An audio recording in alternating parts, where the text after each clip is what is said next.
Sini tan khi bài rồi sini tua le mềm sini umrok sing ang ka kai tik thagi umrok ki ure na ko mềm che hello sino mềm ngasi di haina ga ngakup ko thongjal le ngakup se su akhoi gi yamna fresh oi ba muka nga adai ngam hai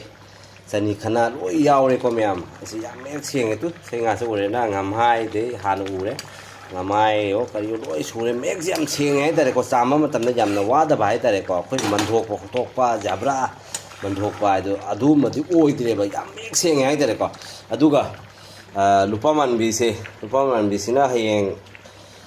kari ga thongba ya ba khanage aduga asigi nga se ngakup hai tare ko nga tekpa ase se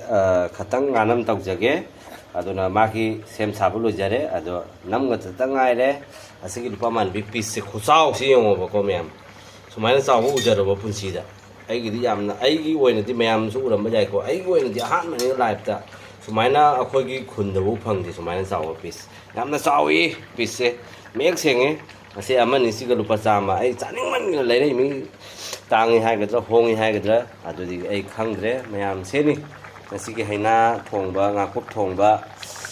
haina ga ngakup bu thongba yamana nungsire pa mana nungsire khangde chara khangbai duni ko mayam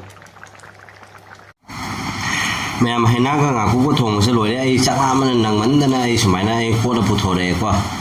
sar ge haw haw ta ba hai ra ge ngasi gi video se mong am gi type ta na me blog khai du ma re ko blog khai ga tra ke no mem comment hai bi ro video gi style se kari kau gi ai se se ga le yang se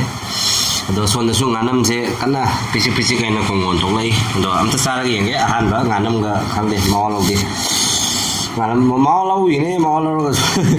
saklam em ko thibong lau re ta le me mai ka pan de ko sumai na to sika mai ka pan de khuda ka to yang thong jen ma dunia ba ko yang to ga de ko na dunia ge ai mun din da pheng da ba jik ta pheng ni sini tan ki bai rồi sini tua le mềm sini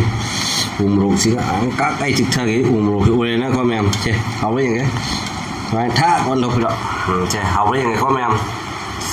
mày thôn thì lần tức là ngắm ấy thế gì nghe thế gì mày nè bột à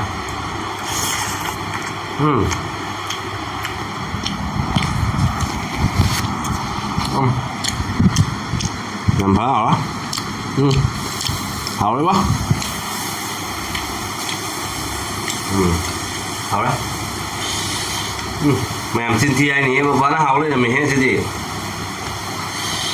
thằng cái hôm là hồ kia hôm là hồ á rồi xem kia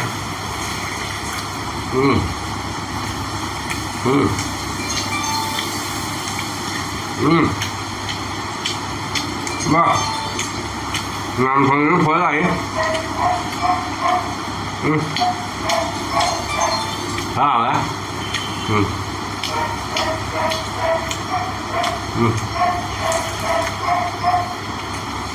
wow